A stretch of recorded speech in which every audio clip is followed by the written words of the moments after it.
बिस्मिल्लाहिर्रहमानिर्रहीम। तो बच्चे आज हम लोगों ने इसको अपने कॉन्सेप्ट को ख़त्म करना है जो इकोलॉजी से रिलेटेड थे, और फिर हमारा लास्ट जो है ट्रोपिज्म का कॉन्सेप्ट वो हम करेंगे। तो जो हमारा कॉन्सेप्ट है नया इकोलॉजी के अंदर ही, वो है population. Now what is population, what are the concepts related to population, अब हमने वो करना है।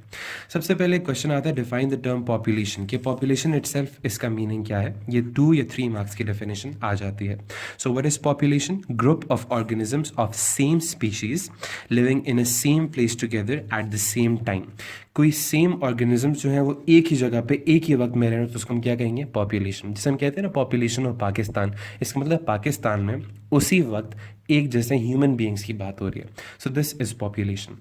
अब factors affecting survival of population of animals and plants, वो कौन से फैक्टर्स हैं जो अफेक्ट करते हैं पॉपुलेशन के सर्वाइवल को किसी एनिमल या किसी प्लांट के। यानी कि किसी एनिमल या किसी प्लांट की पॉपुलेशन अगर सर्वाइव कर रही है तो किस वजह से कर रही है, और अगर नहीं कर रही है तो उसके रीजंस क्या हैं। एनिमल्स के देखें तो एनिमल्स फूड की वजह से मरते हैं या जीते हैं, water, space, protection against weather, being eaten by predators, diseases, accidents या कंपटीशन, आपस में इतना कंपटीशन होता है।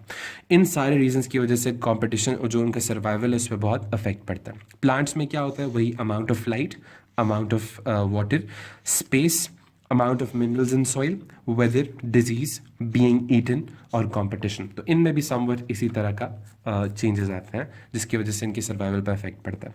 कंपटीशन जो है बच्चे, इसके ऊपर थोड़ा सा अगर हम लोग हाईलाइट करें तो व्हाट इज कंपटीशन? कंपटीशन का मतलब ये है कि animals and plants generally produce many young ones, ये बहुत से रिप्रोड्यूस करते हैं young ones, but their population sizes usually do not very significantly. लेकिन उनकी पॉपुलेशन साइजेस जो है वो इतना चेंज नहीं होते। क्यों नहीं होते? As most of the young have to compete for the resources. क्योंकि हमें तो लगता है शायद जो एक फिश है, हम लोग के दिमाग में क्वेश्चन आता है अक्सर कि आप लोगों ने सुना होगा अक्सर कि एक फिश जो है वो एक वक्त में उसने 5000 अंडे दिए, लेकिन दिमाग में क्वेश्चन ये आता है अगर एक छोटी सी फिश 5000 एग्स दे रही है तो इस तरह तो मिलियंस ऑफ फिश, मतलब ट्रिलियंस ऑफ अंडे दे रही होगी, तो फिर समंदर में तो हाथ डालोगे तो मिलियंस ऑफ फिश होनी चाहिए। लेकिन एक्चुअली होता है कि बहुत से जो यंग वंस हैं उनको compete करना पड़ता है रिसोर्सेज के लिए, जैसे वाटर हो गया, जैसे फूड हो गया, जैसे लाइट हो गई, जैसे शेल्टर हो गया। अगर इनके अंदर कोई हार जाएगा तो उसकी डेथ हो जाएगी। तो इस तरह एंड पे बहुत कम बच जाते हैं, तो इसीलिए इतना एक्सेसिव नहीं हो जाता। तो आप देख रहे हो कि वाटर, फूड, लाइट, शेल्टर, ये सब चीज़ें इनकी जो ग्रोथ है उसको अफेक्ट करें। तो किसी भी चीज़ की ग्रोथ को कोई चीज़ अफेक्ट करती है तो रिमेंबर उसको हम क्या कहते थे? उसको हम कहते थे लिमिटिंग फैक्टर। तो ये है पॉपुलेशन के limiting factors. So to help them survive, तो फिर इन एनिमल्स या प्लांट्स को सर्वाइव करने के लिए these animals and plants are adapted to the environments in which they live. तो फिर वो अडेप्टेड होते हैं उन एनवायरमेंट्स के साथ जिसमें वो रहते हैं। ठीक है, वो हम लोगों ने अडेप्टेशन पीछे पढ़ ली। अब जो सबसे इंपॉर्टेंट चीज़ है पॉपुलेशन के कॉन्सेप्ट से रिलेटेड, वो है पॉपुलेशन ग्रोथ कर्व, जिसको हम सिंपल ग्रोथ कर्व भी कहते हैं रिलेटेड टू पॉपुलेशन। यानी इसका ग्रोथ कर्व जो ग्राफ होता है वो कैसे हम लोग स्टडी करते हैं, तो अब हम उसको देखते हैं। तो उसमें बच्चे एक्चुअली ये होता है कि when population grows in the presence of a limiting factor, अगर पॉपुलेशन किसी लिमिटिंग फैक्टर की ग्रोथ में ग्रो कर रही है, यानी कोई फैक्टर उसे लिमिट कर रहा है, जैसे लाइट, फूड, शेल्टर, प्रेडेटर या डिजीज वगैरह, तो its growth tends to follow a sigmoid curve. तो वो किस तरह का कर्व शो करती है? इस तरह का। अब जो किसी पॉपुलेशन के पास इस तरह का कोई लिमिटिंग फैक्टर नहीं है, अनलिमिटेड अल्लाह ने उसे सब कुछ दिया, तो वो तो फिर सीधा ऊपर ऊपर तक जाएगा। लेकिन इस तरह डेली लाइफ में तो होता नहीं है, कुछ ना कुछ लिमिटेड होता है। तो इसीलिए हम देखते हैं कि यूजुअली उनका कर्व सीधा अपवर्ड्स नहीं जाता, उनका कर्व होता है सिग्मॉइड। सिग्मॉइड कर्व का मतलब है इस तरह इंक्रीज होगा, एकदम डिक्रीज होना। तो आप लोगों ने ये वर्ड लाजमी याद रखना है जिसको हम कहते हैं सिग्मॉइड कर्व। सिग्मॉइड कर्व क्या होता है बच्चे? इसके एक्स एक्सिस पे आप देखो तो टाइम हमेशा इसका एक्स एक्सिस पे होता है और population size is on the y axis, यानी टाइम गुजरने के साथ साथ पॉपुलेशन पे क्या इफेक्ट पड़ा। शुरू में आप देख रहे हो पॉपुलेशन फ्लैट थी, लेकिन एकदम इंक्रीज हुई, फिर फ्लैट हुई और फिर डिक्रीज हुई। तो इसको हम लोगों ने 4 पोर्शन में डिवाइड किया, W, X, Y और Z, और इन सब को मिलाओ तो आपका किस तरह का कर्व बनता है? सिग्मॉइड कर्व बनता है। इसको आपने याद रखना है। अब जरा W, X, Y और Z को डिटेल से पढ़ते हैं। अब बच्चे अगर W को देखा जाए तो W is the lag face. W जो होता है लैग फेस है, यानी जो ये हमने इनिशियल फेस देखा है जो ये फ्लैट वाला है, ये होता है लैग फेस। लैग फेस का मतलब क्या है कि population growing at a slow rate. Population grow तो कर रही है but at a slow rate as it starts to access the environment. क्यों? क्योंकि अब ये एनवायरमेंट को एक्सेस कर रही है, उसकी आदत डाल रही है। So numbers and increase in the numbers will be slow. तो नंबर ऑफ एनिमल्स और उनके जो इंक्रीज में नंबर है वो दोनों क्या होंगे? स्लो होंगे।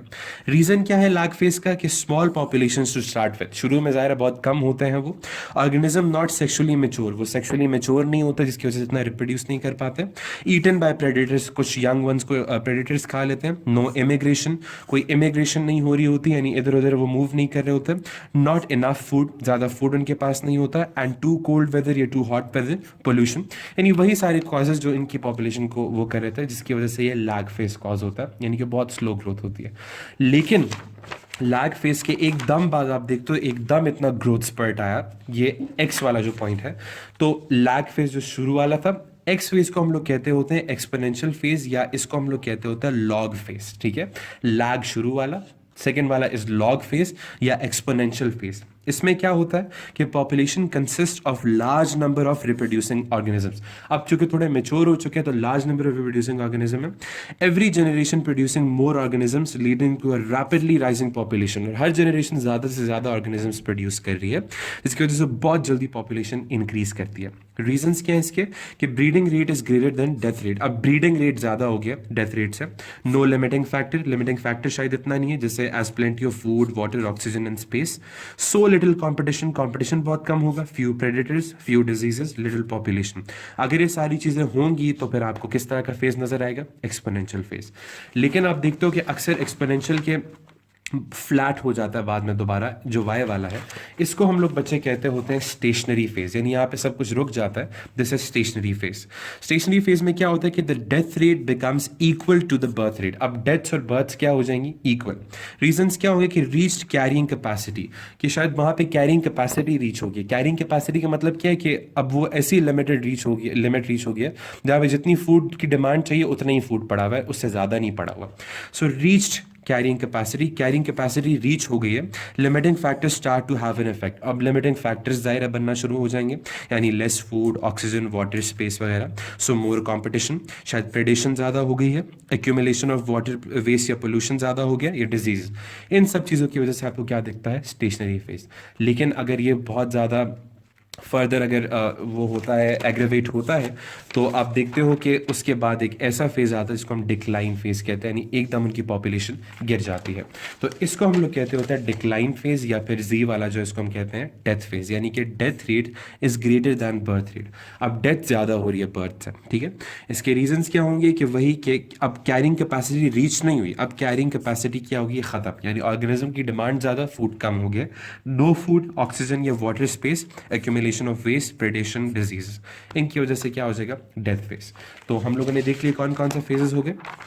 Lag phase, log phase, exponential phase, stationary phase and death phase. और इस पूरे कर्व को हम क्या कहते हैं? सिग्मॉइड कर्व कहते हैं। तो ये चीज़ आप लोगों ने अच्छे तरीके से याद रखनी है।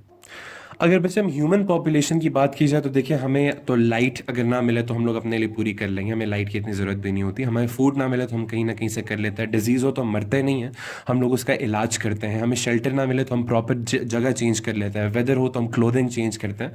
तो ह्यूमन्स के लिए जो लिमिटिंग फैक्टर्स है वो इतने उस पर काम नहीं करता है। तो इसीलिए ह्यूमन्स का आप देखोगे कभी सिग्मॉइड कर्व नहीं होता, ह्यूमन्स का इस तरह का एक्सपोनेंशियल इंक्रीज आता है। सो ह्यूमन पॉपुलेशन कर्व अगर आपसे पूछा जाए, हमने पीछे पढ़ा वो तो एनिमल्स एंड प्लांट्स का था। ह्यूमन पॉपुलेशन को जो it is increasing rapidly in size, वो कंटिन्यूसली इंक्रीज कर रहा है।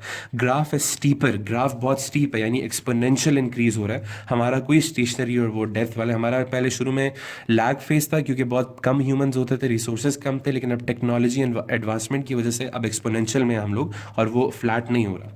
So rate of increase also increasing, और रेट ऑफ इंक्रीज भी इंक्रीज कर रहा है, यानी कि वो जैसे एक्सेलरेशन नहीं होती उस तरह हो रहा है। सो आप देखो कि अभी 1600s में हमारी पॉपुलेशन जो वर्ल्ड पर बिलियन थी वो सपोज 1 बिलियन से नीचे थी। 1700s में भी इतनी ही थी। 1800s में 1 बिलियन की। 1900s में जो थोड़ी सी टेक्नोलॉजिकल एडवांसमेंट आई तो वो इतनी होगी, लेकिन 2000 में वो इधर तक पहुंच गई। क्यों? क्योंकि बहुत ज़्यादा हम लोगों ने लिमिटिंग फैक्टर्स को बीट करना शुरू कर दिया। रीजंस क्या थे कि humans have control on the limiting factors. Human control कर सकते हैं उस लिमिटिंग फैक्टर को।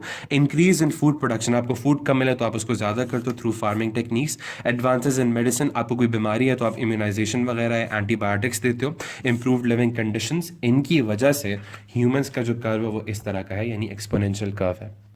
तो अगर हम लोग ह्यूमंस के कर्व को एक सिग्मॉइड कर्व से कंपेयर करें तो उस पर क्वेश्चन आया हुआ है कि compare the growth curve of humans with a sigmoid curve, कि जो एक सिग्मॉइड कर्व होता है उससे ह्यूमन के कर्व को आप लोग कंपेयर करो। तो both have a lag phase, दोनों का शुरू में तो क्या होता है, एक लैग फेज होता है। Both have an exponential phase, दोनों का एक्सपोनेंशियल फेज भी है। In human curve exponential phase not yet ended, लेकिन हमारा एक्सपोनेंशियल फेज अभी तक एंड नहीं हुआ। No stationary phase in human curve, हमारा कोई स्टेशनरी फेज नहीं है। No death phase in human, हमारा कोई डेथ फेज नहीं है। इसका मतलब नहीं डेथ्स नहीं हो रही, इसका मतलब है कि बर्थ ज़्यादा है, डेथ रेट से। तो this is the comparison between populations. तो ये पॉपुलेशन का कॉन्सेप्ट था। अब हम आएंगे लास्ट कॉन्सेप्ट है which is trophic responses in plants.